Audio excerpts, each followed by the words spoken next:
It's one of the great mysteries. How did they build Stonehenge? And what's particularly extraordinary is the stones just didn't come from their backyard.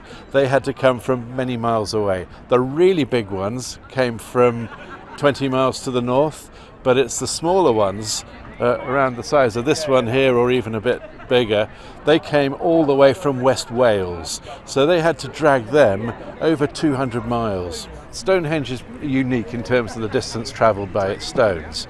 But even so, it's an enormous effort. This would have taken a substantial part of the population of prehistoric Britain at the time.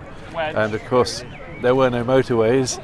They're going to be dragging these along trackways through forests, uphill and down dale. So a remarkable achievement, and we want to try and get some idea of just how they did such a thing. I've been surprised at how easy it's been just for a group of students to pull a very large weight.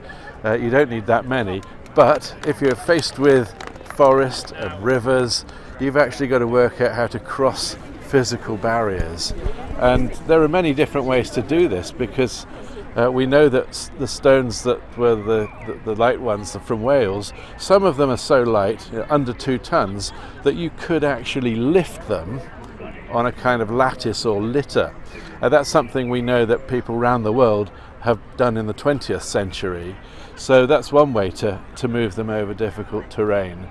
But there are other ways. We've been wondering whether they would float some of them on rafts.